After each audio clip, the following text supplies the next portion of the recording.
Merhabalar, kanalıma hoş geldiniz. Bugün sizlerle bu güzel çantayı yapacağız. Böyle tam renkleriyle bir sonbahar kış çantası diyebileceğimiz çok güzel bir çanta oldu. Bakın içinde hiçbir şey olmamasına rağmen son derece güzel, kalıp gibi duruyor. İçine böyle doldurmanıza gerek yok, çantamın formu güzel de olsun diye. Bakın bir yüzü yeşil ağırlıklı. Yeşilin çok güzel bir tonu bu. Bir yüzü görüyorsunuz hardal sarısı ağırlıklı. Yani sanki tek çanta çift kullanım gibi oldu. Çok güzel oldu. Sizin kıyafetiniz hangisini daha güzel kaldırıyorsa o tarafı tercih edebilirsiniz. Bakın yanlarımız ve tabanımız ise daha gri ağırlıklı olmuş oldu. Bu videoda bu çantanın örümünü ve ahşap bursunun nasıl takıldığını sizlere göstereceğim. İç astarlama ile ilgili videosunu ise açıklamalar bölümüne bıraktığım videodan ilerleyebilirsiniz. Bu arada astarlamayı bilerek ayrı bir çanta linki olarak attım. Çünkü astarlama ile ilgili çok fazla soru geliyor. Çantanın içinde yapıyordum ben daha önceleri hep astarlamaları. Bu sefer de bulmakta ya da işte ne yazık ki çok fazla video olduğu için açtığınızda bir çanta videosuyla karşılaştığınız için de yanlış video zannedip videoyu geçiyordunuz. O yüzden bunun önüne geçmek için astarlama videolarını ayrı bir video olarak paylaşmaya karar verdim bundan sonraki süreçte. Ben çok sevdim. Umarım siz de beğenmişsinizdir. 20 santimlik ahşap bursta çalıştım ben bu çantamda. Gördüğünüz üzere keçeli astar yaptık. Kalın 3 milimetrelik keçe kullandım. İçinde görüyorsunuz dak ketenden bir astar çalıştım. Oldukça derin bir iç hacme sahip çantamız. İsterseniz dilerseniz saplı olarak da kullanabilirsiniz bu çantayı. Eğer ki ahşap burs değil de normal bursla yapacaksanız da onu da nasıl yapmanız gerektiğini videoda anlattım. Oradan bakabilirsiniz. Hala kanalıma abone olmadıysanız kanalıma abone olup bana destek olursanız çok mutlu olurum. Biliyorsunuz abonelikler tamamen ücretsiz. Ücretsiz bir şekilde tüm videolarımdan faydalanabilirsiniz diyorum. Ve hazırsanız hemen çantamın çok küçük detaylarını verip yapım aşamasına geçmek istiyorum. Şimdi çantamızın şöyle bir en boy yükseklik ölçüsünü de sizlerle paylaşmak istiyorum. Hani ola ki belki kendinizce farklı büyüklüklerde düşünebilirsiniz. Bakın şöyle 3 motifi çantamızın önü gibi düşünecek olursak şöyle baktığınızda yaklaşık 27 santim diyebiliriz. Çantamızın şöyle yüksekliğini bursa kadar tutacak olursak da yaklaşık 21 diyebiliriz. 20-21 gibi diyebiliriz. Şöyle derinlik olarak da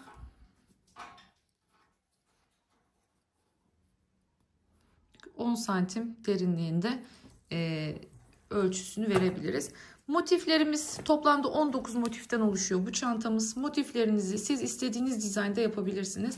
Ben renk kombinlerini nasıl yaptığımı anlattım. Şimdi biraz sonra izleyeceksiniz. Siz de kendi renklerinizi dilediğiniz gibi seçmekte özgürsünüz.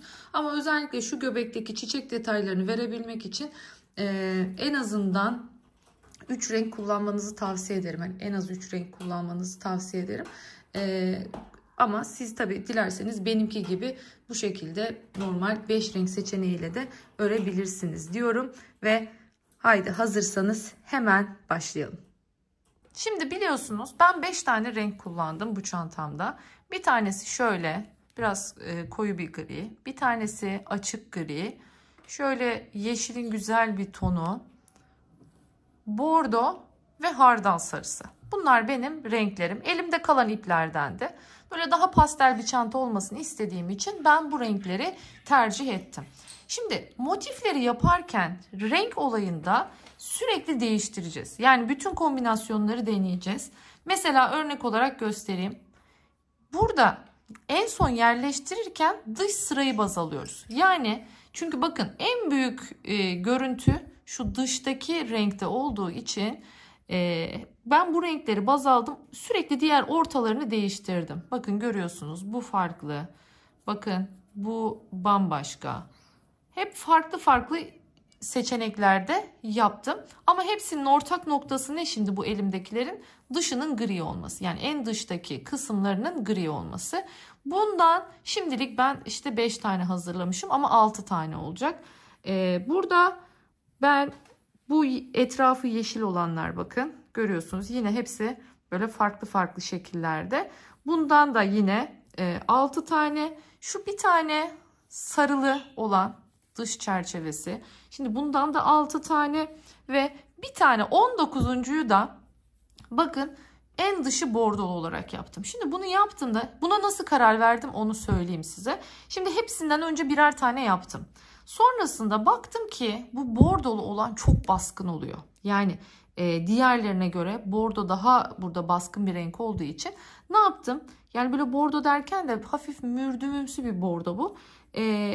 Dedim ki bunu tek olan yapayım. Bundan bir tane yapacağım ben dedim ve bunu taban ortasında kullanacağım. Bu motifi tabanın orta kısmında kullanacağım. Şimdi 19. olan bu. Bunların da 18 tane olması gerektiği için 6'şar tane hazırladım. Tabi burada dediğim gibi seçenek size kalmış. Siz isterseniz hepsinin dışını aynı yapabilirsiniz. Hiç önemli değil. En son kenarlarını da hepsinin açık gri ile yaptım. Birleştirmeleri de açık gri ile yapacağım. En açık elimdeki renk bu olduğu için bunu da ben ana renk olarak seçtim. Dediğim gibi gövdeleri de diğer renklerden oluşturdum. Hemen dilerseniz ben yapımını göstereyim. Nasıl yapıyoruz göstereyim.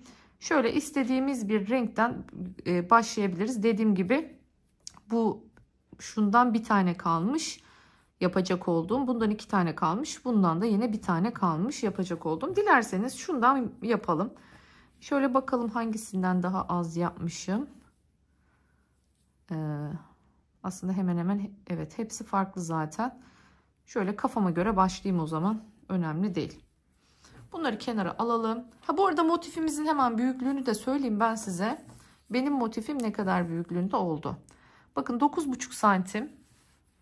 Şöyle göstereyim. 9,5 santim benim motifimin büyüklüğü.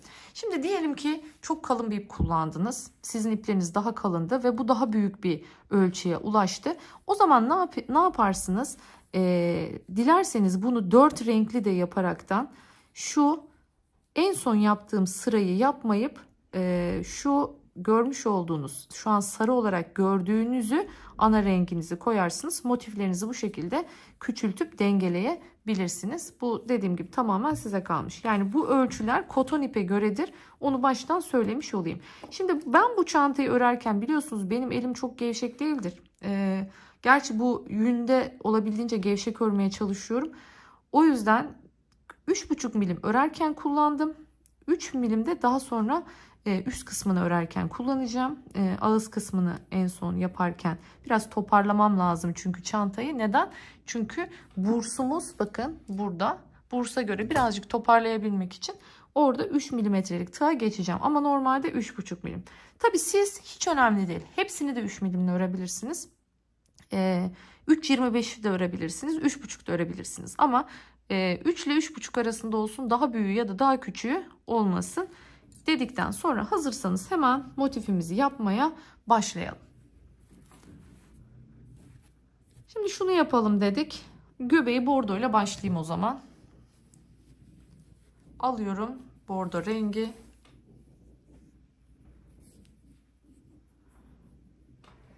İpim tam bir koton ip ama hafif böyle parlak, yani görüntüsü şöyle güzel parlak mat olan iplerden değil. Ancak bakın hep telli bir ip. O yüzden evet örünce görüntüsü çok güzel görünüyor ama hem ipini gizlemesi hem de açıkçası örmesi birazcık beni zorluyor. Çünkü çok tel çekiyor. Bir de 3,5'la başlamış bulundum. 3,5'la başladığım için o anlamda beni birazcık zorladı diyebilirim bu ipi. Şimdi parmağımın üzerine bir çarpı yapıyorum bu şekilde. Sihirli halkayla başlayacağız. Tığımı alttan geçirdim. Şu şekilde bakın çok yavaş bir şekilde alıyorum. Tığ hareketime bakın. Döndürüyorum. Ve buraya bir zincirle bunu sıkıştırıyorum. Bu şekilde. Sonrasında tığımı bu şekilde tuttum. Bakın parmağımla bastırıyorum. Döndürüyorum bir tur. Bırakırsam bakın ne olur? Hop çözülür. Bunu yapmıyorum. Parmağımla stopluyorum bunu. Şöyle döndürüyorum. Bakın tutmaya devam ediyorum. Sonrasında sihirli halkanın içine giriyorum. Buradan ipimi çekiyorum bakın. Ve tığımı hem bunun içinden geçiriyorum. Sonrasında boşluktan geçiriyorum. Ve bu şekilde ikisini de geçirince bakın tam bir trabzan görüntüsü oldu. Görüyorsunuz değil mi? Yani zincir görüntüsü değil, bu şekilde bir trabzan görüntüsü elde etmiş oluyoruz. Şimdi araya bir zincir çekiyorum. Geliyorum, artık ikili trabzan yapmaya başlıyoruz. Bir zincir çektim. Girdim boşluğa. İkili trabzan. Bir zincir çektim. Girdim boşluğa. İkili trabzan. Bir zincir çektim. Girdim. İkili trabzan. Bakın şu an tam olarak şöyle göstereyim. Şu göbeği yapıyoruz. Kaç tane yapıyoruz bundan? 12 tane olacak. Yani başlangıçta yaptığımızla beraber 1, 2, 3, 4, 5.deyiz. Bir zincir çektim. 6.'yı yaptım. Bir zincir çektim. 7.'yi yaptım. Bir zincir çektim.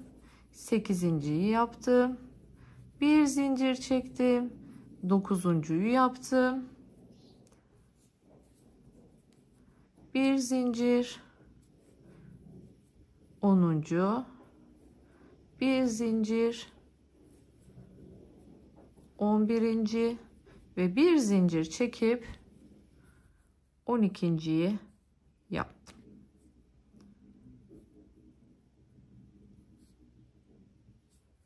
Evet. Şimdi şu görmüş olduğunuz ilk yaptığım trabzan benzerindeki yapı var ya, bunun üzerine geliyorum. Bakın şöyle, bunun da tepesinde bir V var. Hafif arkaya saklanıyor. Görüyorsunuz. Buraya geliyorum ve bir ilmek kaydırma yapıyorum. Bakın. İlmek kaydırma yapıyorum ama araya bu sefer zincir çekmiyorum. Çünkü zincir çekip de ilmek kaydırırsam o zaman sanki araya 2 zincir çekmiş gibi oluyor. Bunu da söylemiş olayım. Şimdi artık bu ipimizi kesme zamanı. Ancak zaten yün ip ve görünmeyecek ya. Bir zincir çekip bunu sıkıştırırsak daha sağlıklı olacaktır. Şimdi ipimi buradan kesiyorum. Bakın bir ip burada çıktı. Bir ip göbekte çıktı, görüyorsunuz. Göbeği de sıkıştırdım güzelce. Şimdi iğne ile bunu ne yapacağım? İyice gizleyeceğim ki örerken temizliğe gidersek çok daha iyi olacak. Evet. Şimdi ne yapıyorum? Önce göbekteki ipimi bir gizleyeyim. Bu örnekleri örmek zaten çok kolay. Ama yün ipin, yani bu tarz koton iplerde vesairelerde aslında bizi en çok zorlayan şeylerden bir tanesi bu ipleri gizleyebilmek. Çünkü çok kaygan oldukları için çok çabuk çözülebiliyorlar. Bunun önüne geçmek için hem görünmeyecek şekilde hem de sağlam bir şekilde gizleyebilmemiz gerekiyor. İşte dediğim olay bu. Çok telli bir ip olduğu için. Evet. Şimdi biraz bakın. Göbekte döndürmeye başlıyorum. Zaten üzerine ördük birazcık. Bir de böyle iyice döndürürsek bunu bu şekilde çözülmesini önlemiş olacağız. Bu kadar yeterli benim için. Siz dilerseniz daha da döndürebilirsiniz. Şimdi geldik diğer ipi nasıl gizleyeceğimize. Şimdi biliyorsunuz üzerine örerek gittiğimiz zaman bu ipler çok çabuk çözülüyorlar ve aralardan da gözüküyorlar. Yani bakın burası çok sıkı ama ne kadar da olsa şurada ne oluyor? Bakın şu boşluklarda ipler oluyor ve bunlar daha sonra çok net bir şekilde gözüküyor. Bunun önüne geçmek için alıyorum iğnemi. Bakın arka kanatlardan şu şekilde, bunu tığla da yapabilirsiniz ama tığla tek tek çekmektense ben böyle iğneyle tek seferde yapmayı daha çok seviyorum. Bakın gidiyorum. Böyle olabildiğince çok gidin. Şimdi devam ediyorum. Alıyorum şimdi bu ipi. Buradan geçiriyorum ve çıkartıyorum. Şimdi ne oldu? Şöyle düzeltelim. Bakın komple ipi içine hapsetmiş oldum. Böylelikle artık hem ipimi gizledim hem de elime dolanan artık bir şey olmamış olacak. En kolay yöntem bu. Şimdi bıraktım artık bordomu. Sıradaki rengime geçiyorum. Şimdi ben griye geçeceğim. Bakalım. Aldım gri ipimi. Şimdi başlıyorum. Herhangi bir boşluktan, hiç fark etmez. Burada nereden başladığınızın hiçbir önemi yok. Şöyle girdim. İpimi alttan çektim. Bakın bir tane şu şekilde zincirle bunu sıkıştırıyorum. Bu ipi artık her ördüğümün içinden şu şekilde dolaştıracağım ki gizlemiş olayım. İpimi yine uzattım bakın. Döndürdüm, girdim boşluğa. Bu bir. Tığımda bak 2 tane var şu anda. Çekmiyorum. İpimi tekrardan doladım. Geldim üstüne. Ne yapıyorum? Hemen bu ipi de içine geçiriyorum. Tekrar ikisini çekiyorum. Tığımda 2 tane var. İpi tekrar öne alıyorum. İkisini bir, yani üçünü bir, hepsini bir toplamış oldum. Şimdi araya 2 tane zincir çekiyorum. Bu zinciri çekerken hatta bu ipi de içinden geçirmeye devam edelim. Bakın geçirdim, içinden bir zincir çektim. Geçirdim tekrar içinden, yine zincirimi çektim. Geldim buraya, bir diğer boşluğun içine. İkisini çıkarttım. Tığımda bekletiyorum. Doladım. Tekrar ikisini çıkarttım. Tığımın üstünde 3 tane var. Şimdi üçünü birden çektim. 1, 2 zincir. Geliyorum. 1, 2. Hepsini bir topladım. 2 zincir. Geldim boşluğa. 1. Tığımı doladım. 2. 3 tane var tığımın üstünde. Üçünü bir çektim. Tekrar 2 zincir. Geldim. Doladım tekrar. Yine girdim. Üçünü bir topladım. 1, 2 zincir. Geldim ara boşluğa.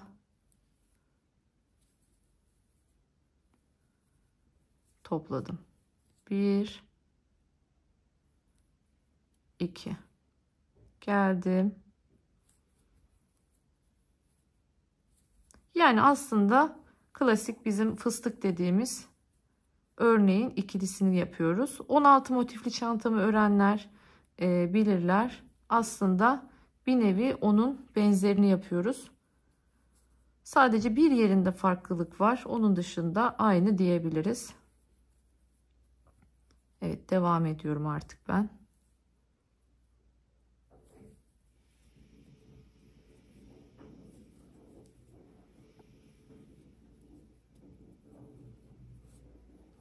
Yine 12 tane olması gerekiyor. Evet. Komşular temizlik yapıyor.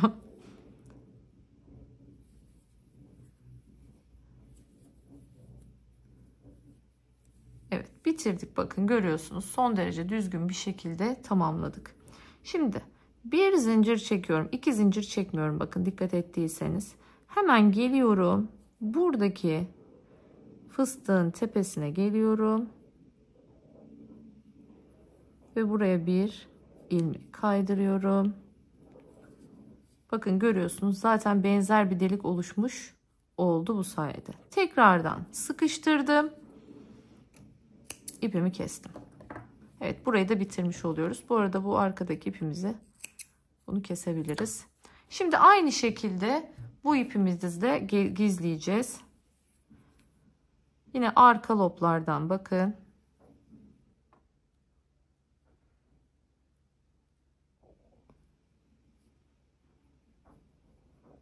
Gidebildiğim kadar gidiyorum.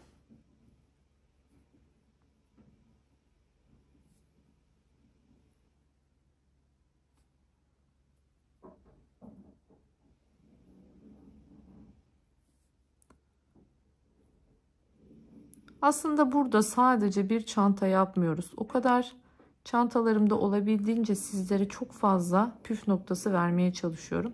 Özellikle bu çantanın astarlaması mesela en çok merak edilenlerden biri o, biliyorum geri dönüşlerinizden. Tüm detaylarını onu da vereceğim sizlere. Bakın yine ipimiz falan gitti, tertemiz bir göbek hazırlamış olduk. Şimdi devam ediyorum. Sıradaki rengime geçiyorum. Bu sefer yeşile geçeceğim. Yine istediğim herhangi bir boşluktan başlıyorum. Bakın. Geldim. Sıkıştırdım önce bir. İpimi çektim şöyle. Arasından geçirdim. Hafif uzattım. Çok değil. Sabitliyorum parmağımla. Döndürdüm geldim. Bırakmıyorum hala. Girdim boşluğa. Şimdi bunun içinden sonra boşluğa kaydım. Bakın aşağıya indirdim tığımın ucunu. Ve böylece buraya bir trabzan yapmış oldum. Pardon, özür diliyorum. Trabzan değil. Şöyle ikiliyken bıraktım. İpimi doladım. Geldim buraya. Bakın ipi içinden geçiriyorum. İkisini çekiyorum. Tekrar ipi içinden geçiriyorum. Geliyorum bir tur üstüne. Devam ediyoruz. Bakın yine çekmedim. Bu sefer üçlü fıstık yapıyoruz. 3 tane var. Yine ipi bakın geçiriyorum. Böylelikle ipi hapsediyorum yine her zamanki gibi. Evet, üçlü fıstık yaptık bu sefer. 1, 2, 3 zincir çekiyorum. Yan tarafa geçiyorum. İpimi doladım. Bir daha. Üçüncüyü de yaptım. Tığımın üstünde 4 tane var. Hepsini bir topluyorum. Yine 1, 2 ve 3. Geldim. 1, 2 ve 3. Hepsini bir topladım. 1, 2, 3, 4. Bu sefer 4 tane çektim. Çünkü burada köşe oluşturacağız.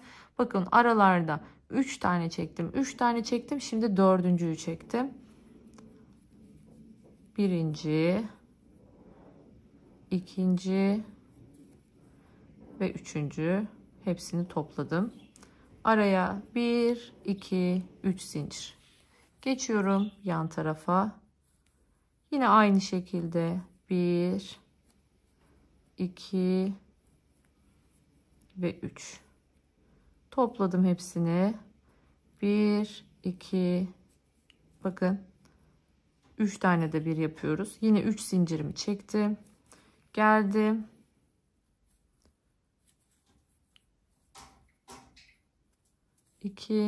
Ay pardon. Bir videodan başka bir videoya geçince böyle oluyor. Evet, yine 3 zincirimi çektim. Girdim. 1, 2 ve 3. Bakın hepsini bir topladım. Şimdi 4 zincir çekiyoruz. Köşedeyiz. Geldim bir sonraki boşluğa. 1, 2, 3. Hepsini bir topladım.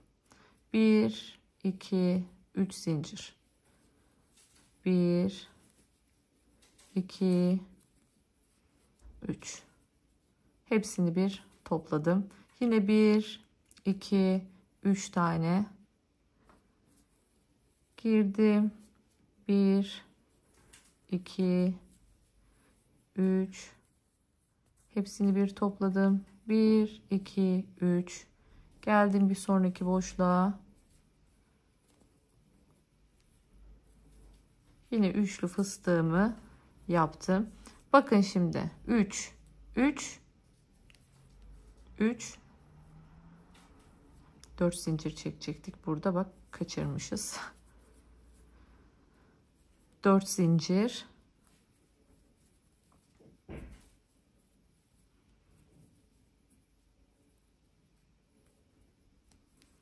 Bir, iki, üç. Geldik buraya. İnanın sert iplerle çalışmaya o kadar alışmışız ki bu ip elimde, kontrol etmekte zorlanıyorum gerçekten.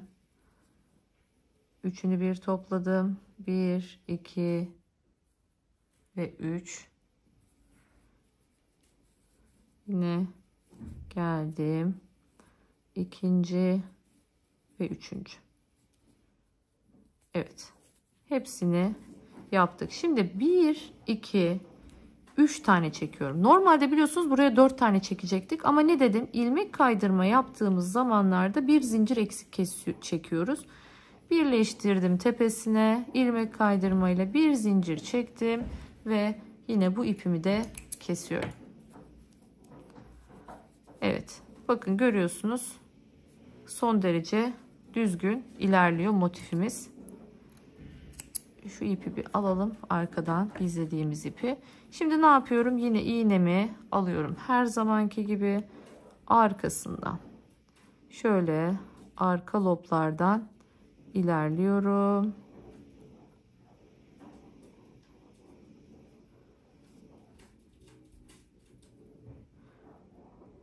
Burada dikkat etmeniz gereken şey, elinizi çok fazla sıkmayın. Çünkü zaten kaygan bu ipler. Bir de çok sıkarsanız motifleriniz çok düzgün durmaz.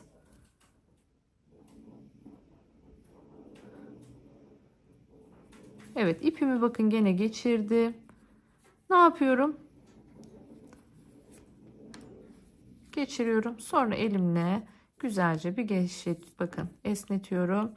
Zincirler biliyorsunuz her zaman için esnetmek gerekir. Bu şekilde tamamlamış oldum. Şimdi buradan fark ediyorsunuz. Belli yerleri üçlü, belli yerleri dörtlüydü. Mesela şurası dörtlü, burası dörtlü. Bakın bu 4, bu 4. Şunlar dörtlü olan kısımlar. Şimdi buradan başlayacağız. Artık bunun üzerine, çünkü o noktalara köşe çalışmaya başlıyoruz. Aldım artık sarı ipimi. Şimdi geliyorum. Dörtlü olan kısımdan başlıyorum. Bakın burası dörtlü. Geçirdim. Yine bir sıkıştırdım. İpimi aldım. Bakın arkasına. Yine döndüre döndüre gideceğim. Biraz uzattım. Döndürdüm. Girdim içine. Eğer bu zor geldiyse ve yapamadıysanız zincir çekebilirsiniz. 3 tane zincir de aynı görevi görecektir. Geldim. Artık normal trabzana geçiyoruz. 2. Şöyle ipi gizleyelim. Bir daha geçirelim. Olabildiğince her ilmeğin içinden geçiriyorum rastgele, o ipi orada hapsetmek için. Şimdi yarısını yaptım. Bakın köşenin yarı tarafını yaptım. Yarı tarafına dönüp geldiğimde yapacağım. İpimi doladım. Bakın araya zincir çekmiyorum. Geldim yan taraftaki boşluğa. 1, 2 ve 3. Geldim yan taraftaki boşluğa. 1, 2 ve 3. Geldim diğer boşluğa. 1, 2 ve 3. Bakın bu şekilde yaptım. Şimdi geldim köşeye. 1, 2, 3 tane zincir çektim. Aynı noktaya tekrardan. İsterseniz 4 zincirin olduğu yerlere şaşırmamak için birer işaretleyici takabilirsiniz. Böylece nereleri köşe olduğunu daha rahat anlarsınız. Saymak zorunda kalmazsınız zincirlerinize. Bakın devam ediyorum. 2 tane normal ortaya. Bakın ne kadar gevşek yapmaya çalıştığımı görüyorsunuz. Bu da bakın köşe. Şimdi gene geldik köşeye. 1, 2, 3. 1, 2, 3 zincir. Yine 1, 2, 3. Devam ediyorum. Yine 1, 2, 3. Geldim diğer boşluğa.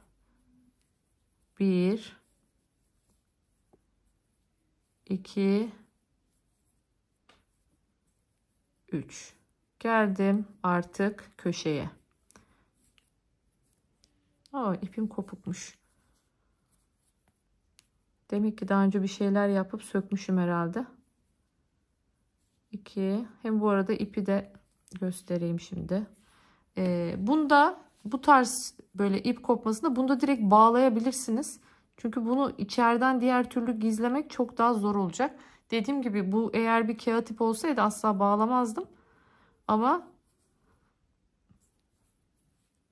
güzelce bakın sıktım iyice.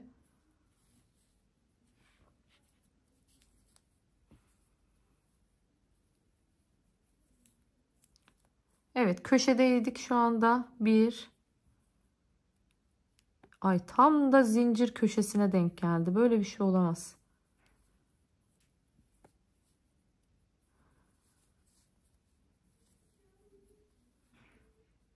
2, 3. Geldim. Devam ediyoruz bakın. 1, 2, 3. Geldim diğer boşluğa. 1, 2 ve 3.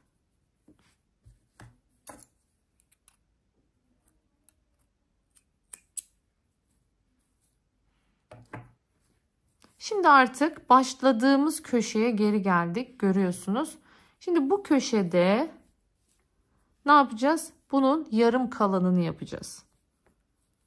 Yarısını yapmıştık. 1, 2 ve 3 tane yaptık. Ne yapıyorum? 1, 2, arada 2 zincir çekiyorum. İlmek kaydırma yapacağım için tepesini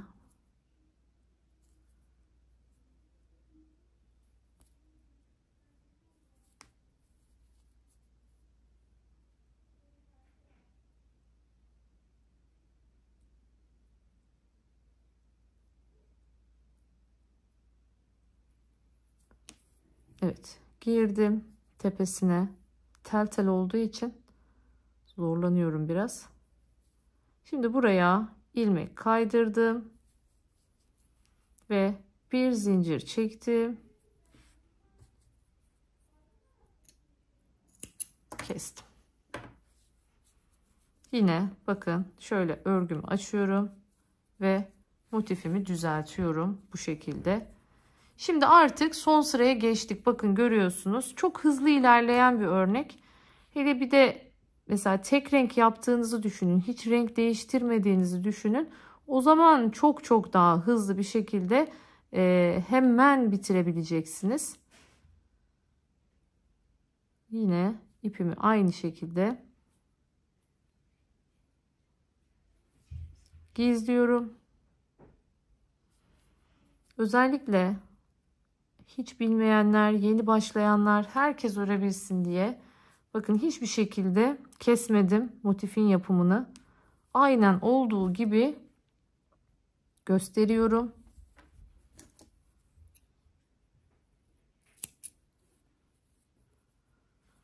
Şimdi şu ipi gizlememiz lazım. Bakın burada bu düğümümüz var ya, bunu gizlememiz lazım. Bunu da nasıl gizliyorum? Şöyle ilmeklerin bakın arkalarından şöyle birer tane giriyorum. Ve sonrasında buradaki düğümün ucundaki ipleri buraya aktarıyorum.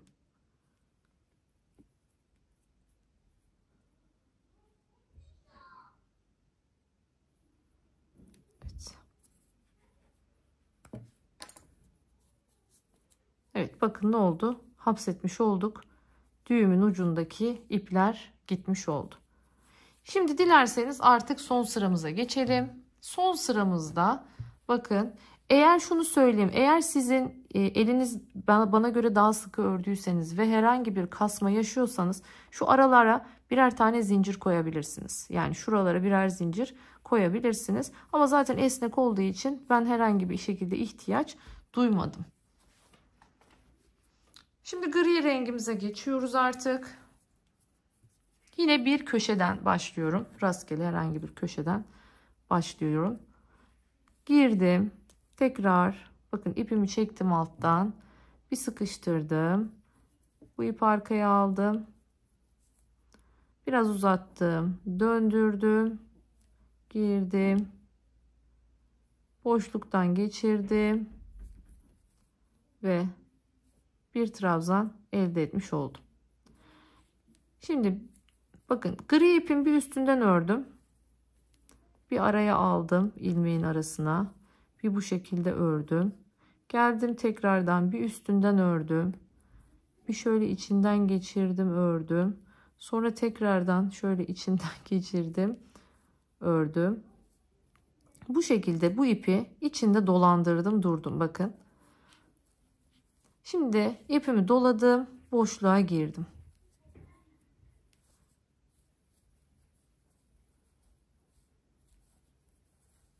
Bu da üçüncü.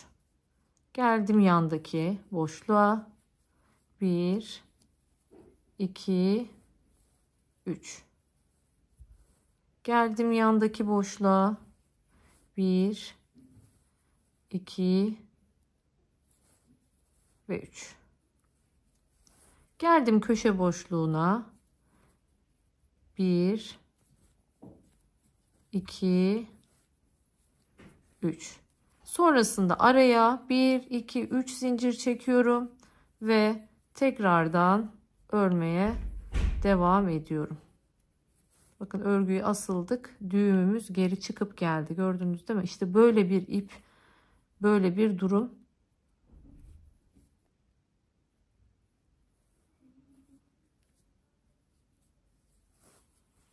Şimdi geldik, onu tekrardan yapacağım sonrasında. Şimdi örerken asılttığımız için örneği çıktı.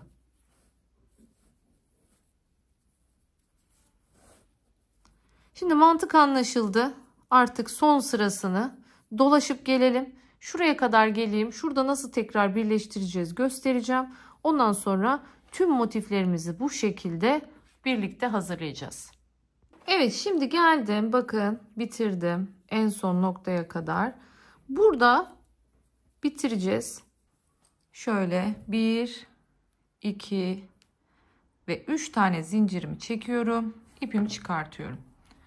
Şimdi burada diğerlerinde biliyorsunuz ip yürütmüştük şöyle içinden, ama burada bunu yapmıyoruz. Çünkü ilmek kaydırma ile birleştirirken onlar gözüküyorlar, kötü duruyorlar. O yüzden şöyle geliyorum. Bakın buraya, bu ilk tepeye.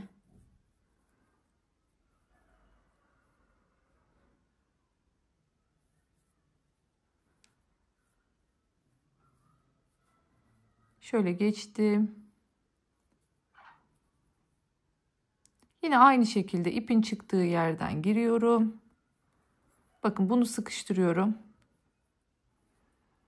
Şimdi bu ipleri bırakacağım. Bu ipler en son, şöyle göstereyim. Arkalardan şöyle çıksınlar, önemli değil. Onları en son, bazen denk geliyorlar. Düğümleyip gizleyeceğiz. Son sırada bunun bir önemi yok. Şimdi artık son motifimi de bitirdiğime göre ne yapıyorum? Birleştirme aşamasına geçiyorum. Bakın, bu şekilde ben bir kısmını birleştirdim, hazırladım. Şimdi size nasıl dizildiğini göstereceğim. Evet, dizilimi şu şekilde göstermek istiyorum.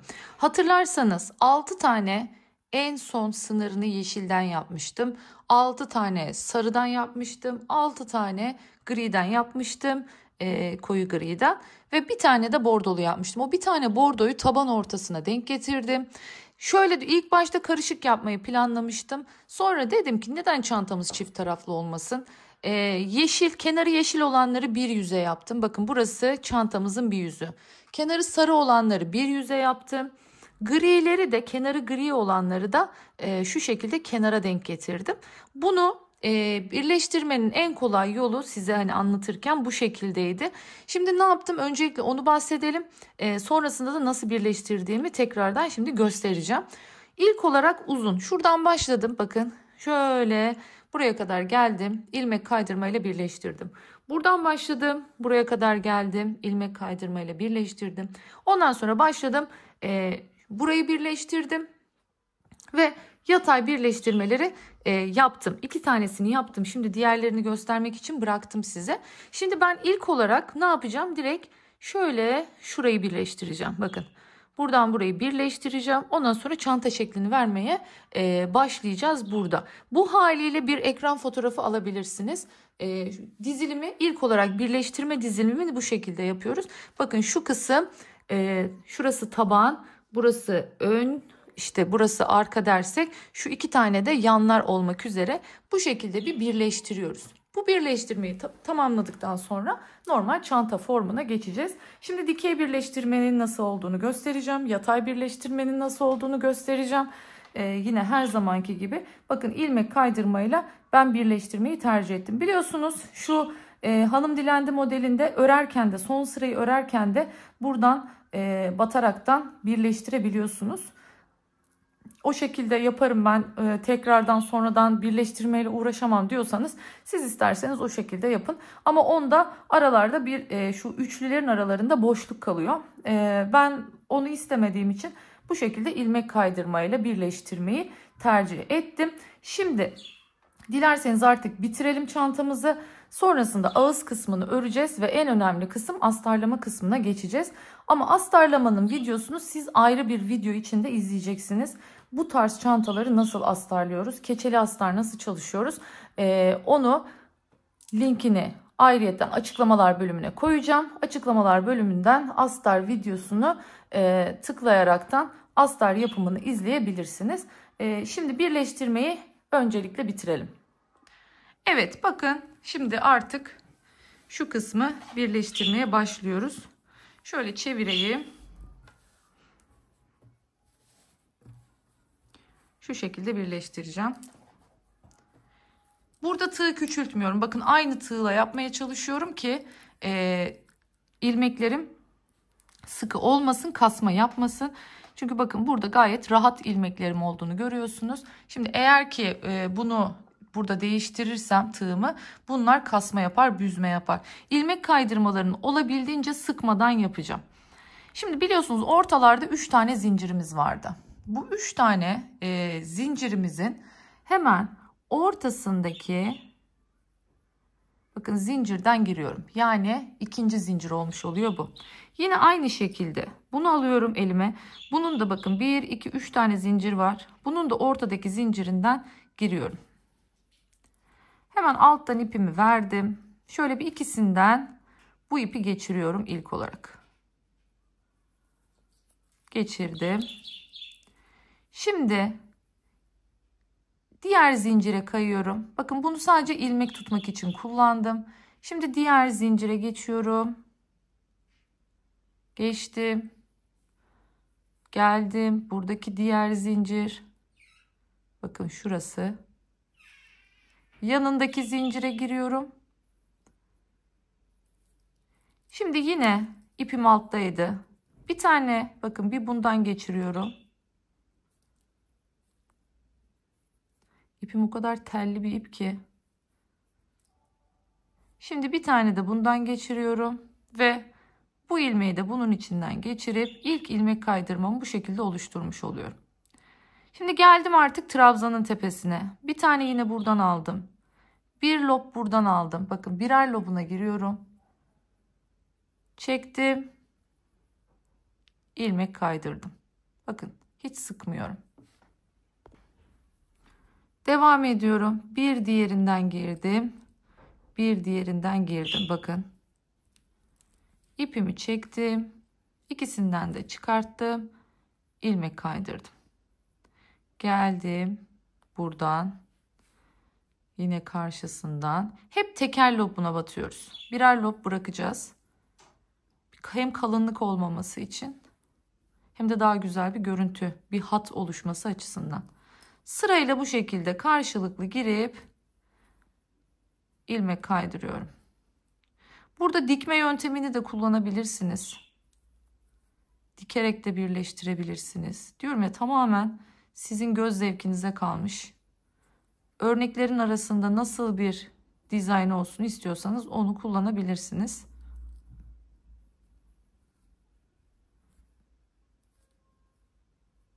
Ben bu hattı seviyorum. Yani örneklerin arasında oluşan ilmek kaydırma hattını çok seviyorum.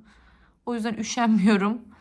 Normalde yaparken birleştirerek gitmek aslında çok daha kolay. Ama bu görüntüyü elde edebilmek için bu yöntemi tercih ediyorum. Bakın hiç sıkmıyorum. Görüyorsunuz, gevşe gevşe. Yani şu ipi çok gergin tutmamaya çalışıyorum. Bakın bu ilmek sıkışmasın diye. Şöyle gevşek. Bir oradan, bir oradan.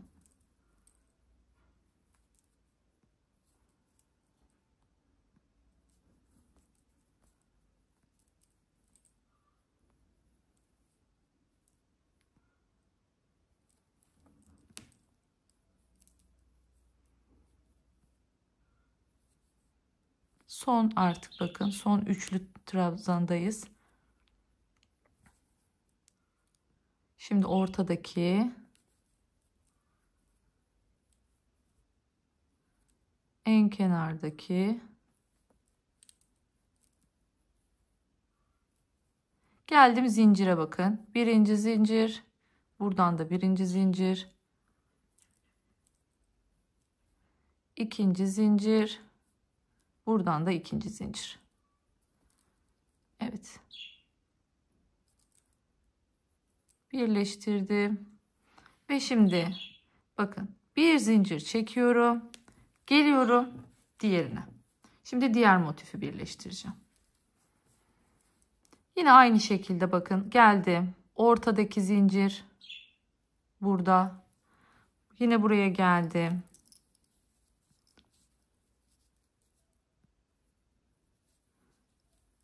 Şuradan devam edelim.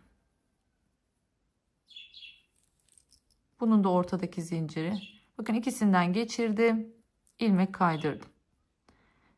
Burada birinci zincir. Burada da birinci zincir.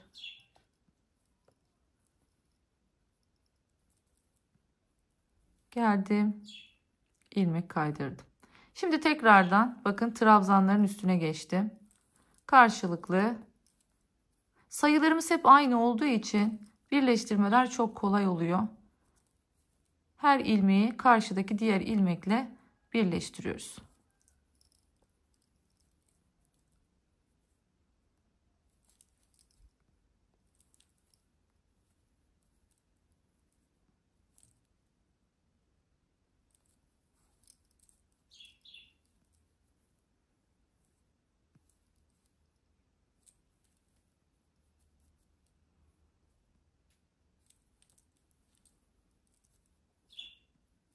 Şimdi dilerseniz sıra sonuna kadar geleyim. Sonra kapatalım. Nasıl yapıyoruz onu göstereceğim. Evet geldim. Şimdi bakın sıra sonuna. Şimdi yine bir zincir çekiyorum. Normalde ipimi burada kesip bitiririm. Eğer ki şu bitireceğiniz yerlerde o şekilde yapıyoruz. Ancak şimdi bakın ben zaten buradan bunu buraya birleştireceğim. O zaman hali hazırda şu anda birleştirerek gidelim. Boş yere fazladan ip koparması yapmayalım. Bu köşeyi birleştirmek için buradaki ortadakine batıyorum. Buradaki ortadakine tekrar batıyorum. Aynı noktaya tekrar batıyorum. Köşe çeviriyoruz çünkü şu anda. Geldim buradaki birinci zincir. Yine buradaki birinci zincir. Yine tel çekti. Ne yapıyorum? Dönüyorum şimdi. Buradaki birinci trabzan, buradaki birinci trabzan. İkinci trabzan, buradaki ikinci trabzan. Bakın şu an taban kenarındayız. Şöyle bunu buraya döndürüyoruz şu anda.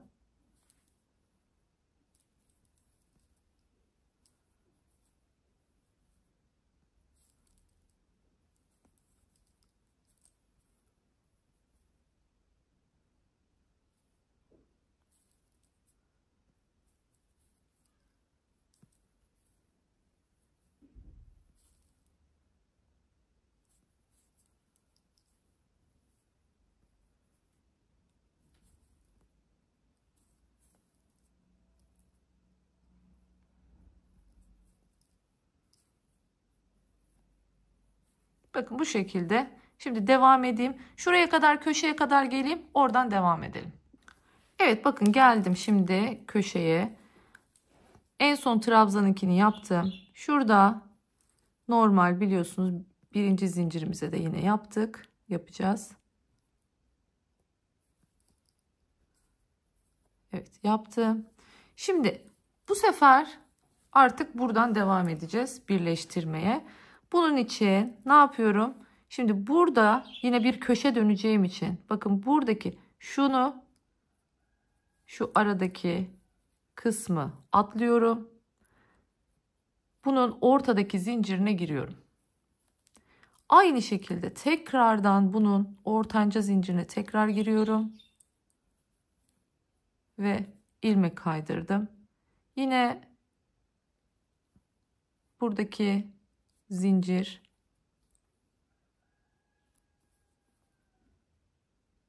sıkı olunca biraz, tığımız da 3,5 olduğunda girmekte zorlanabiliyoruz.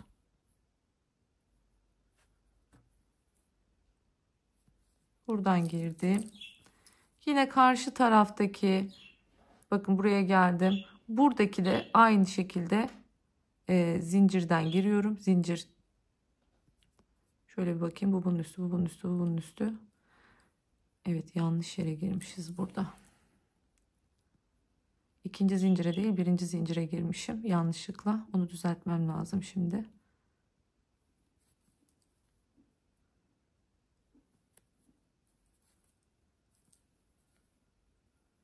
Girdim. Şimdi buradaki birinci zincir,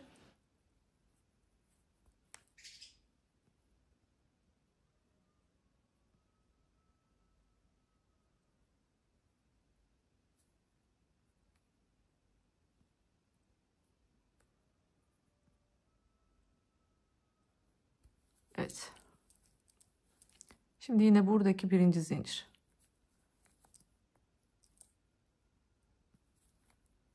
Birleştirdim. Şimdi buradaki ilk trabzanın tepesi, buradaki ilk trabzanın tepesi. Girdim. Artık devam ediyorum. Bakın aynı şekilde.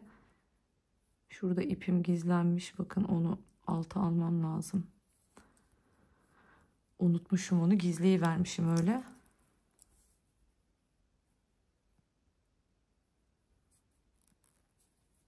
Aşağıya çekelim.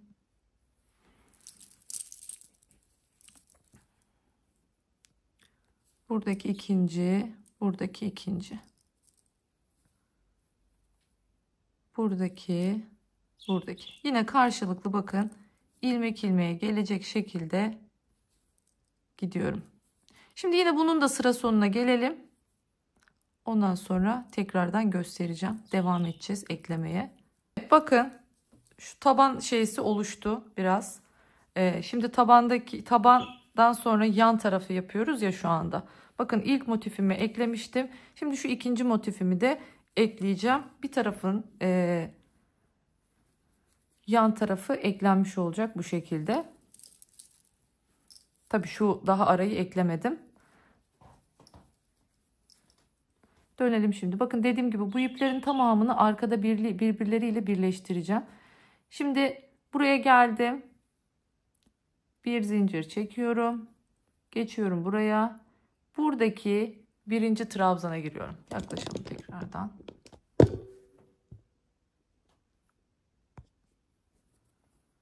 Buradaki birinci trabzana giriyorum. Aynı şekilde buradaki de, pardon, özür dilerim, birinci zincire giriyorum. Aynı şekilde buradaki birinci zincire giriyorum.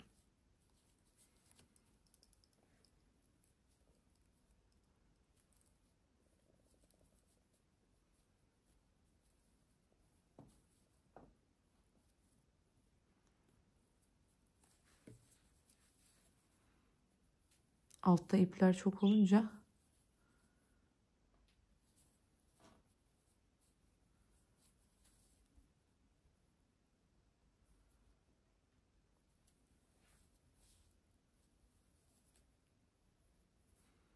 yine trabzan, yine trabzan.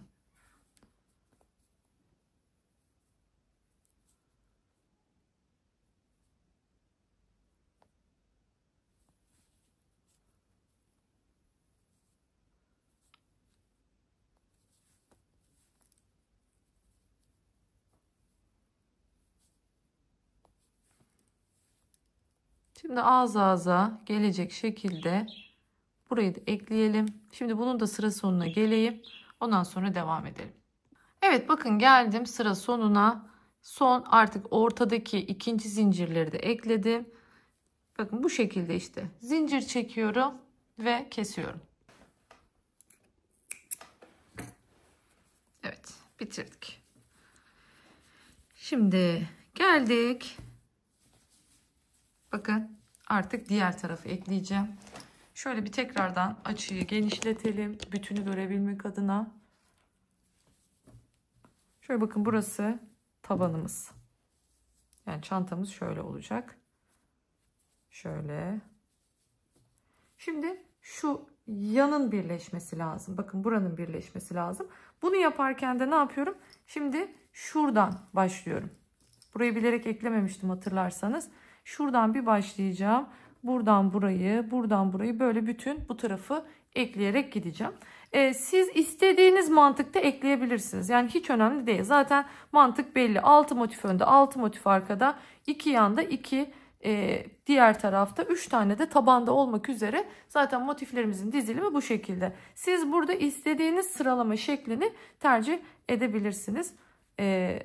Şimdi bunun tabii ki de böyle duruyor ama bu astar, özellikle keçi astarı yaptığımızda bakın şöyle şu şekilde gergin olarak olacak. Gayet güzel olacak. Şimdi başlıyorum, bakın. Şuradan başlayacağım. Tekrar söylüyorum. Buradan gideceğim. Gideceğim. Gideceğim. Bitireceğim bakın şöyle. Ondan sonra pardon, özür dilerim, şuradan. Yine aynı şekilde tabanı da birleştireceğim. Bu kenarı birleştireceğim. Artık kalan yerleri de nasıl birleştiriyorsam o şekilde birleştireceğim. Şurası anlaşıldı zaten nasıl yaptığım. O yüzden diğer tarafını göstermeme gerek yok diye düşünüyorum. Bakın buradan başladım. Bu tarafı bitirdim. Şimdi buradan başlayıp bu tarafı bitireceğim. Böylelikle arada sadece neresi kalmış olacak? Bu durumda burası bitmiş olacağı için sadece şurası kalacak. Orayı da sonrasında birleştireceğim.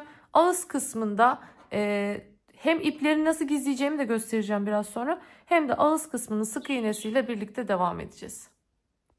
Evet, şimdi dilerseniz yatay birleştirmeyi de bir göstereyim. Üstünden nasıl geçiyoruz? Ona da bir bakalım.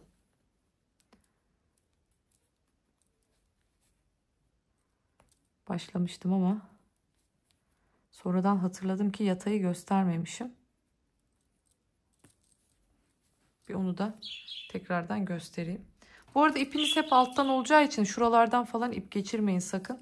Sonra çıkartamazsınız ipinizi. Evet, şu şekilde tuttum şimdi bakın. Burada yine ikinci, burada yine ikinciden giriyorum.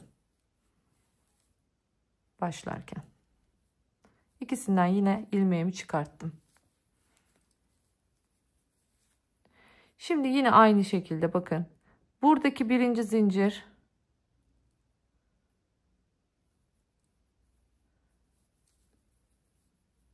Buradaki birinci zincir. Bunlardan da girdim.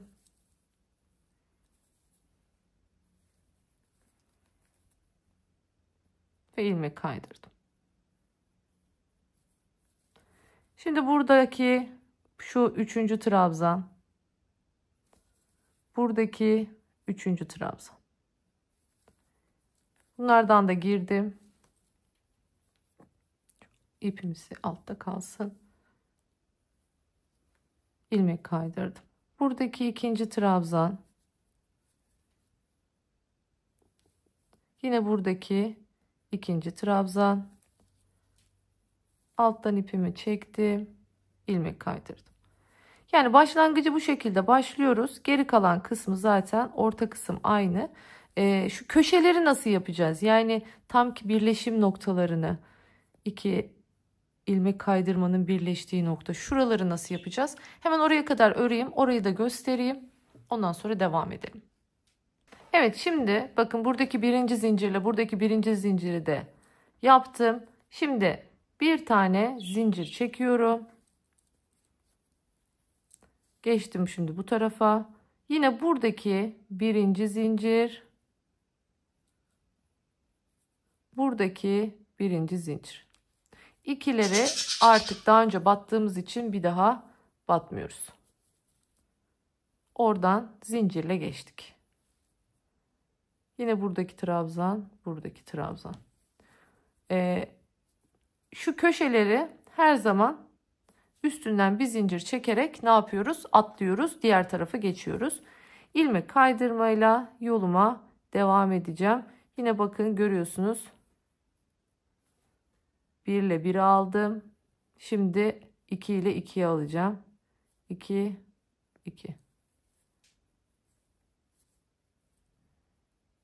Şimdi 3'ü alacağım.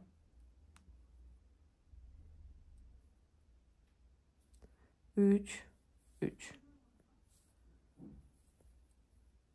Bu şekilde devam ediyorum. Dediğim gibi buraya kadar geleceğim.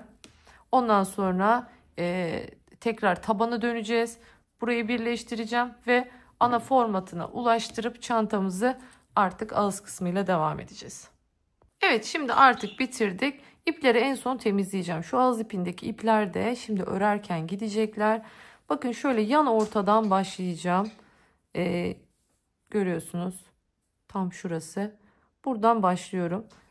Burada artık bir hat oluşturmayacağım. Normal bir şekilde bakın şöyle ikisine birden bataraktan başlıyorum.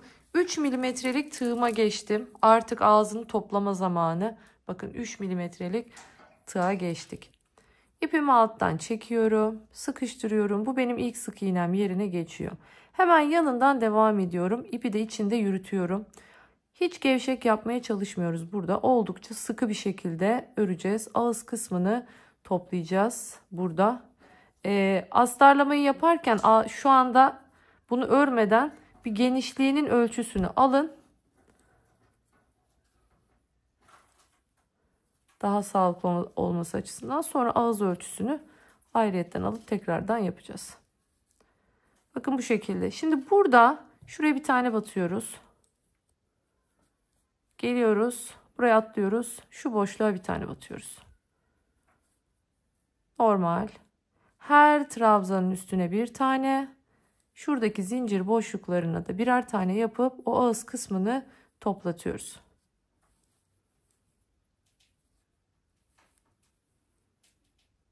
Bu şekilde. İpi de içinden yürütüp sık iğnemin içinde hapsediyorum. Şöyle olunca çok şey yapmayın. Tel tel böyle ayrık ayrık olmasın. Onu sonra arkadan keseriz şöyle.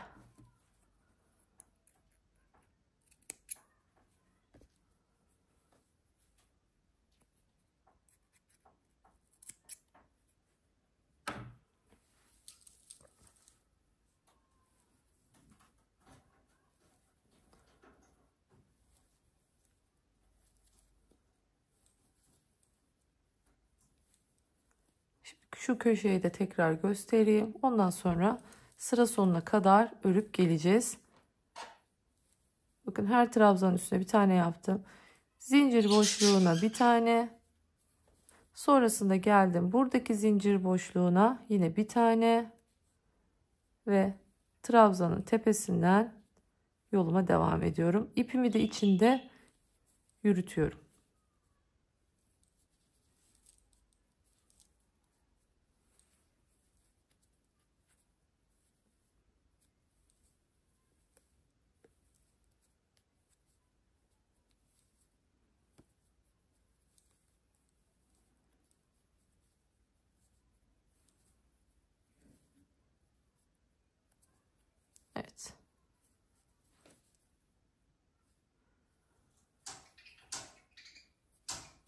Şimdi bu şekilde bakın toplamaya başladı ağzı. Hemen sıra sonuna kadar, yani buraya kadar örüp geliyorum.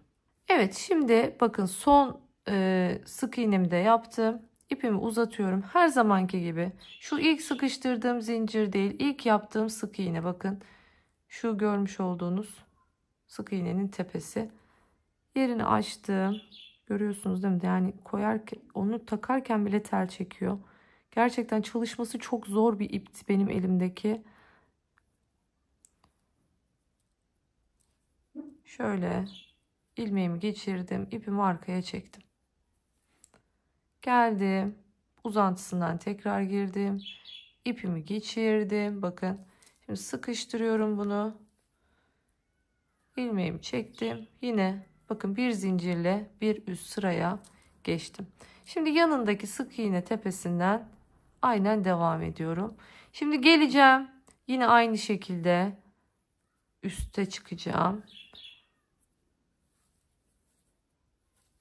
Bakın bu şekilde bir 4 sıra öreceğiz sadece. 4 sırayı ördükten sonra artık dediğim gibi astarlamasını yapacağız ve sonrasında bursumuza geçireceğiz. Ben ahşap bursa geçireceğim ama sizlere nasıl gizli bursla da yapsaydım nasıl yapacaktım onu da göstereceğim. Çünkü biliyorum bazıları, herkes ahşap burs almayabiliyor. Sonuçta daha maliyetli. O yüzden gizli bursla da nasıl saracağız, nasıl yapacağız, ayarlayacağız, ölçeceğiz, onu da göstereceğim. İsteyen öyle, isteyen diğer türlü yapabilir.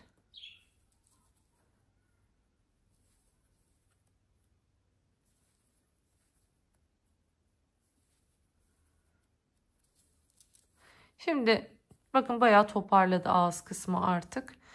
İçine böyle keçeyle güzel bir astar yapacağımız için hiç canını sıkmayın. Böyle gergin olacak bunlar. Şöyle örneklerimiz çok güzel görünecekler. Hemen dediğim gibi 4 sıra örüyorum.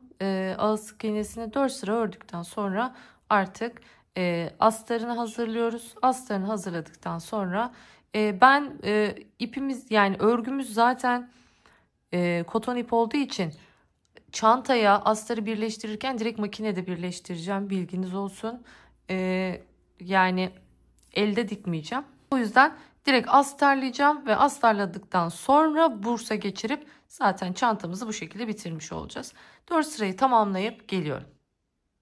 Evet, şimdi çantamızı bitirdik. Bakın ağız kısmına geldim.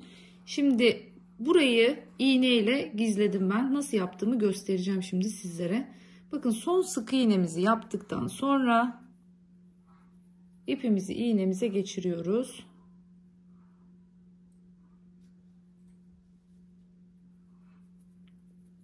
Şimdi burada ilk sık iğnemiz.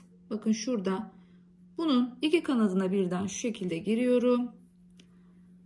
Sonrasında ipin çıktığı yerden tam bu orta noktadan arkaya geçiyorum.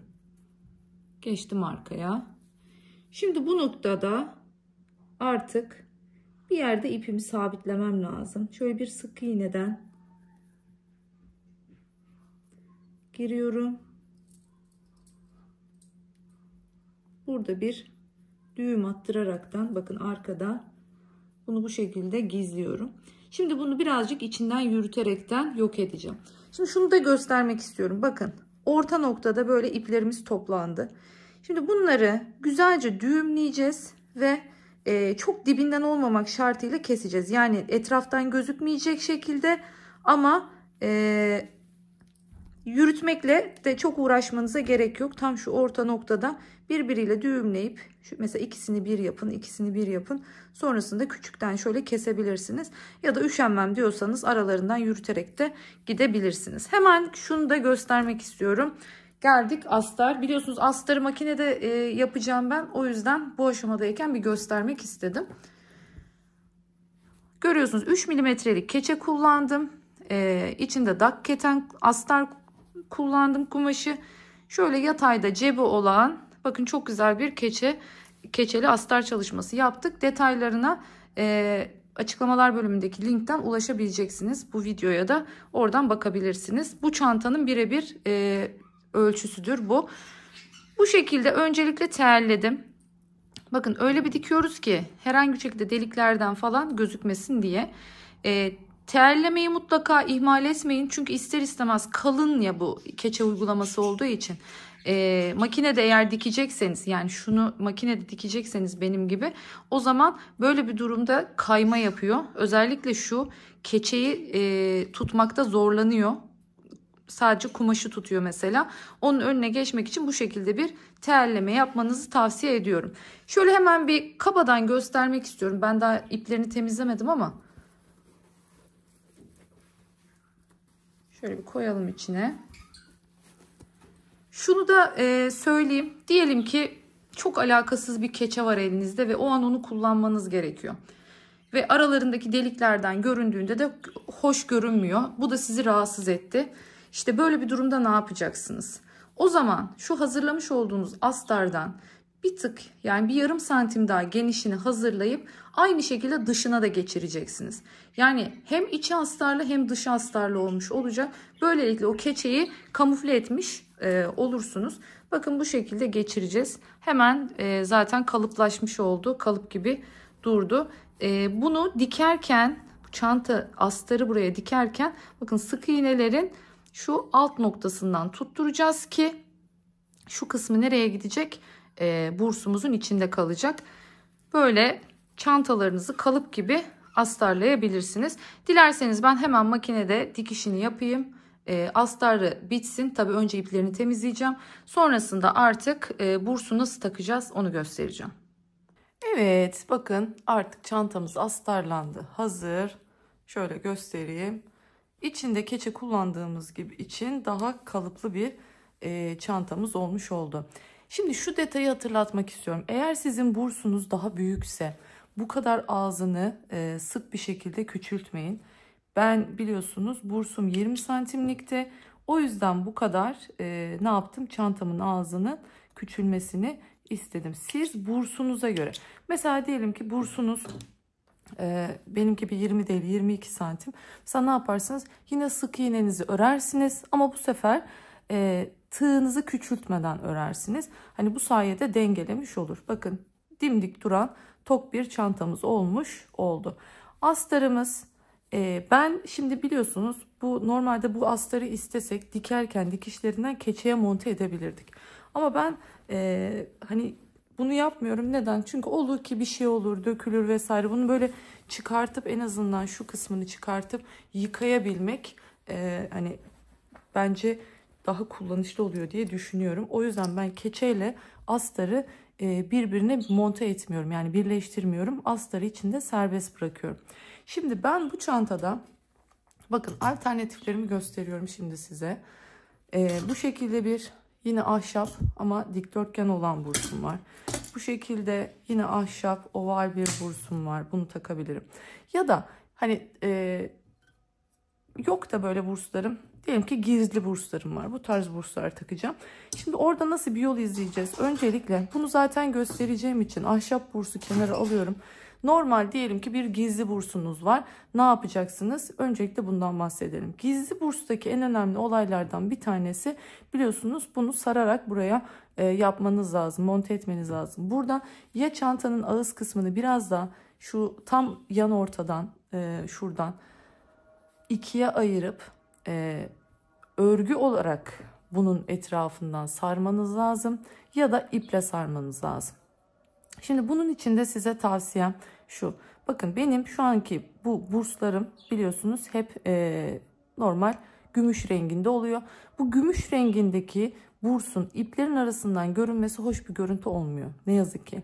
O yüzden daha kolay sarabilmek adına isterseniz öncesinde bu bursu sarabilirsiniz. Ya da mümkünse elinizde varsa öncesinde boyalarla, akrilik boyalarla bursunuzu boyamanızı tavsiye ederim her zaman için. Bu görmüş olduğunuz bursun bakın burasında vidaları var. Bu vidaların bir tarafı bakın bu şekilde topuz başlı, bir tarafı düzdür. Bu da bursun böyle en ufak bir şeyde zamanla gevşemeyle çıkmasına sebebiyet verebiliyor.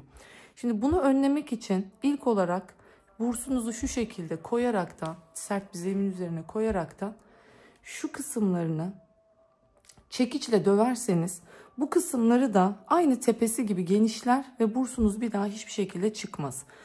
Bunu mutlaka tavsiye ediyorum. Bu arada sesim için kusuruma bakmayın, biraz rahatsızım, o yüzden sesim kötü. Şimdi burada diğer önemli nokta ise bursu tam tamına, yani hiçbir kayıklık olmadan çantanın ağzına monte etmektir. Bunun için bakın bu kısım çok önemli.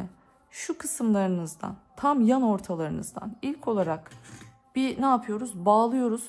Bursumuzu mutlaka bir sabitliyoruz. Kayma yapmaması için. Sonrasında tam orta noktayı alıyorum. Bakın ben burada.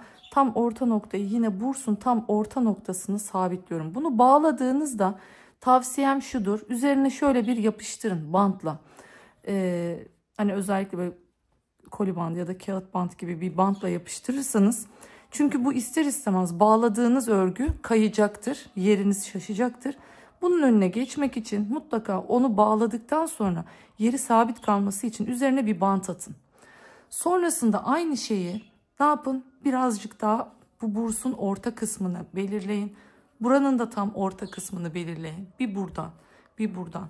Yani kastettiğim iki yanlardan, iki ortalardan ve şöyle 4 tane de köşe diyebileceğimiz kısımlardan güzelce doğru noktalarından bursunuzu sabitleyip de ondan sonra sarmaya başlarsanız iğneyle kaymaz. Kayma yapmadığı için de çok rahat bir şekilde düzgün bir formda kullanabilirsiniz çantanızı. Bazen bununla ilgili çok fazla mesaj, geri dönüş alıyorum. Mesela bir takılıyor, sonra bursu kapatıldığında çantanın bir tarafı buraya daha fazla göçmüş, burası daha az. Yani yamuk, yani bursun takımı ile ilgili sıkıntılar yaşanmış belli oluyor. Burada ahşap bursların şöyle bir kolaylığı var. Hani direkt vidalıyorsunuz, bitiyor. Yani çantayı şu aşamaya getirdikten sonra işiniz çok kolay oluyor. Şimdi açıkçası ben de çok kararsız kaldım. Yani şöyle bir oval burs mu takmalıyım, yoksa daha köşeli bir şu şekilde mi durmalı? Hani bunda ben de çok kararsız kaldım açıkçası. Dilerseniz bir oval burs takalım. Bakın ağzımızı küçülttüğümüz için bursa göre olmuş oldu ağız kısmımız. Şimdi burada birazcık artık bu tarz burslara nasıl takacağız? Bunun püf noktalarından bahsedeceğim sizlere. Şimdi burada hepsini içine koyup da hepsini vidalama şansımız yok. Çünkü bir taraftan koyarsanız bir taraftan çıkmaya başlar. Bunun önüne geçmek için bir kere ne yapıyoruz? Sırayla gidiyoruz. Yani şu kenarı içine koyacağım. Burayı vidalayacağım, şu iki kısmını. Burayı bir bitireceğim. Şu kısmını yapacağım. Aynı şekilde burayı da bir bitireceğim. Ondan sonra komple içine koyacağım ve diğerlerini de vidalamaya başlayacağım. Dilerseniz bir köşesinden başlayalım. Bunun için şöyle malzemeler aldım yanına. İşte törpü gibi, hani böyle yassı, işte tornavida ucu gibi, hani bunu içine itekleyebileceğim, şu örgü kısmı içine itekleyebileceğim malzemeler. Artık elinizde ne varsa ince ve yassı olarak her türlü şeyle içeriye doğru ittirebilirsiniz. Evet, şimdi örgünün yan ortalarını gözümle daha rahat böyle ayırt edebilmek için bakın direkt işaretleyicimi taktım. Şimdi burada artık bursumuzu takmaya başlayacağız. Şimdi şöyle alıyorum. Şu işaretlediğim kısım bakın tam orta yere gelecek şekilde bunu bursun içine itmeye başlayacağım. Şimdi buraya içeri iyi bir şekilde itmemiz lazım bu örgüyü. Eğer ucundan tutarsa sonrasında hemen çıkacaktır. Bunu ilk etapta böyle tutturup sonrasında ilk yaptığınız yeri tekrardan sağlamlaştırabilirsiniz. Ben şimdi bakın bu şekildeyken geçici olarak bir vidasını takacağım bunun. Şu şekilde vidaları çıkıyor içinden.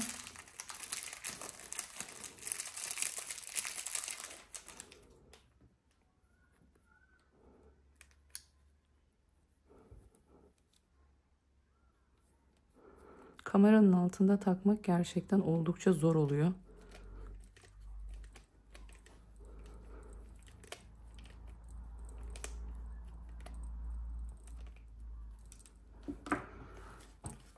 Şimdi aynı şekilde bu tarafı da takıyorum.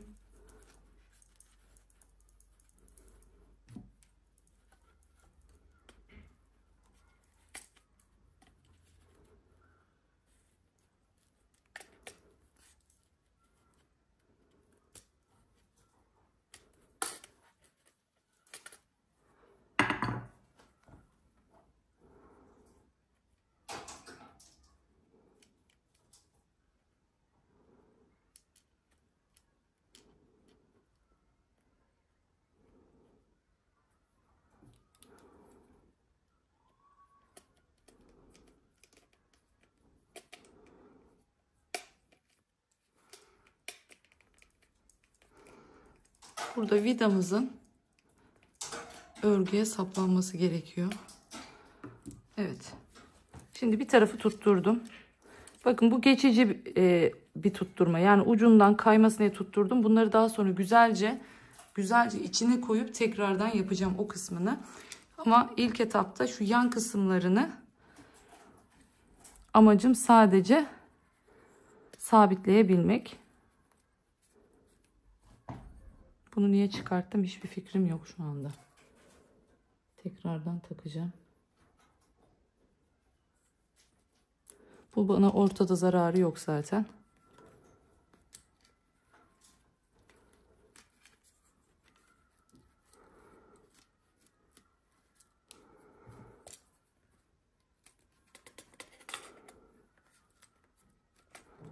En sevmediğim iş bu diyebilirim size.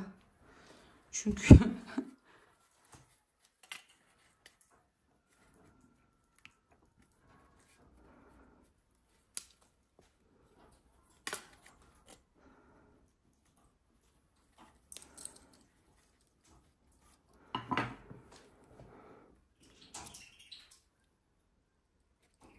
bu tarafını da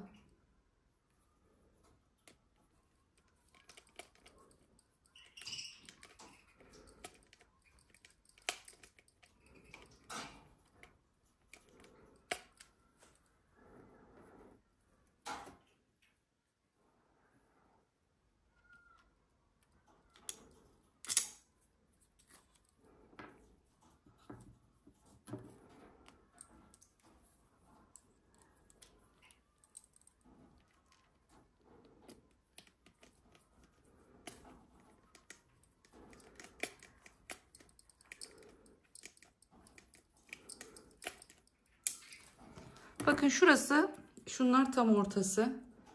Burada da tam ortasını buluyorum. Nasıl buluyorum bunu? Örnekten takip ediyorum. Bakın örneğin tam ortasındaki kısım burası. Tam buranın buradaki vidaya denk gelmesi gerekiyor.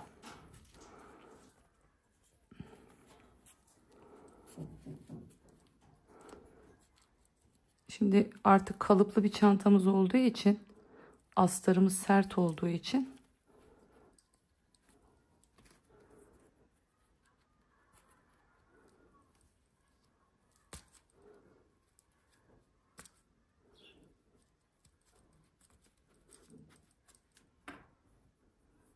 hemen bakın ortayı da takıyorum.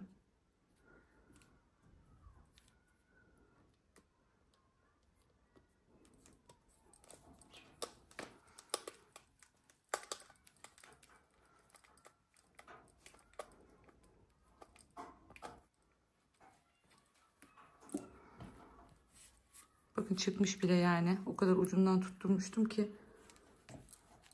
Şimdi buradan sonra artık güzelce içeriye ittiriyoruz. Yani bakın buradaki amacım bunun kaymasını engellemekti. Şimdi artık buradan sonra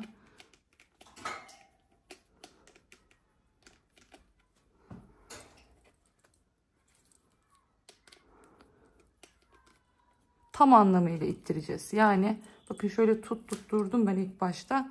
Ama şimdi buradan sonra artık şu örgü kısmı komple içeriye hapsedeceğim.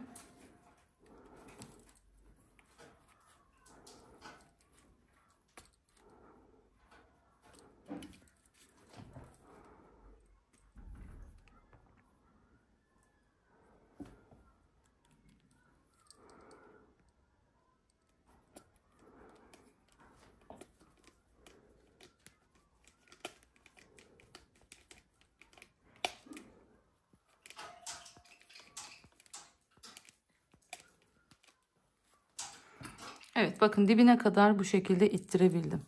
Şimdi aynı işlemi sırayla devam ettiriyorum. Yani içeriye ittireceğim sırayla.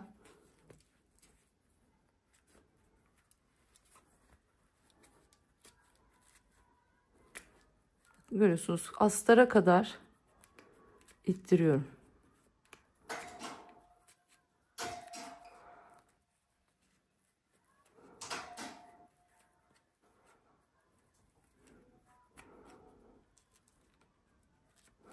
Mantık anlaşıldı diye düşünüyorum şu anda. Daha fazla videoyu uzatmanın bir anlamı yok. Bu şekilde adım adım şu üstteki örgünün tamamını bu bursun içine hapsedeceğim. İttireceğim güzelce ve o haliyle vidalayacağım.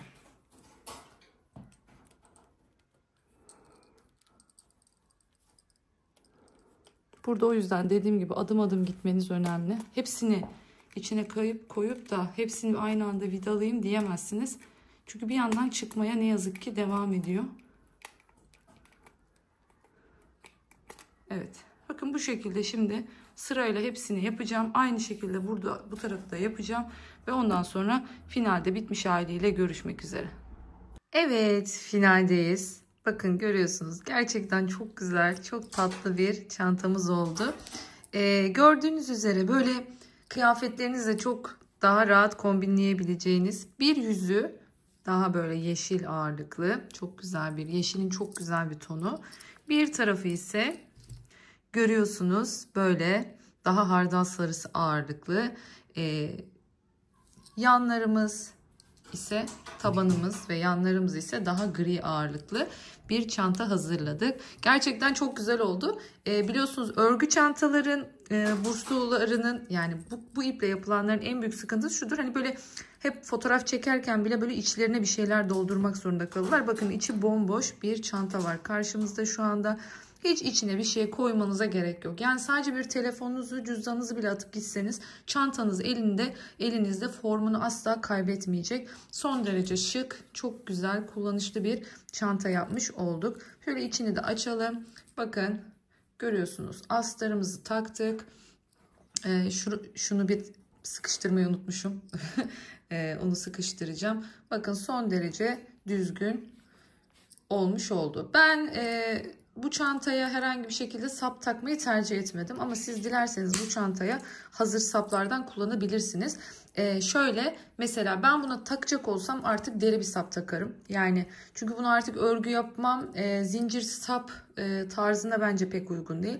Onun yerine ben buna böyle ince deriden bir sap takarım. Eğer ki omzuma ya da işte çapraz olarak takmak istiyorsam, ama onun dışında böyle elimde taşıyacaksam da bu haliyle son derece güzel ve kullanışlı bir çantamız olmuş oldu. Ben çok beğendim. Umarım siz de beğenmişsinizdir.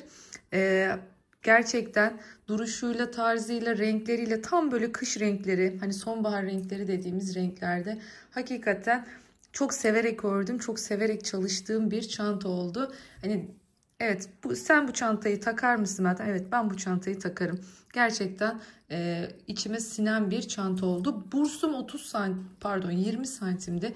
Bakın ben 20 santim için ağız kısmını biliyorsunuz 3 milimetrelik tığla küçülttüm. Eğer ki siz küçültmez ve daha büyük bir bursa sahipseniz o zaman hiç bu büzme işine gerek yok. Yani böyle o zaman bunlar daha böyle geniş geniş durmaya devam edecektir. Hatta bunun daha da böyle gergin, daha tok durmasını istiyorsanız keçenizi bir tık daha, astarınızı ve keçenizi daha büyük yaparsanız örgünüz daha gergin bir şekilde duracaktır. Mesela örnek olarak şöyle verecek olursa, bakın burada diğer yapacak olduğumuz çanta var. Mesela bunda daha gergin, daha geniş bir astarlama tercih ettim. O yüzden bu birazcık daha tok duruyor. Bu daha bursa takılacak bu arada. Bu da yine çok güzel bir çanta oldu. Yine pastel tonlarda kış renklerine uygun bir şekilde. Buraya kadar benimle bu çantayı ördüyseniz çok çok çok teşekkür ediyorum sizlere. Hala kanalıma abone olmadıysanız kanalıma abone olup beğenilerinizle, yorumlarınızla bana destek olursanız çok sevinirim. Gerçekten Böyle sizlerden geri dönüşler bizleri daha da motive ediyor. Daha güzel yeni çantalar üretmeye teşvik ediyor. Bir başka videoda daha görüşmek dileğiyle. Kendinize çok iyi bakın. Hoşça kalın.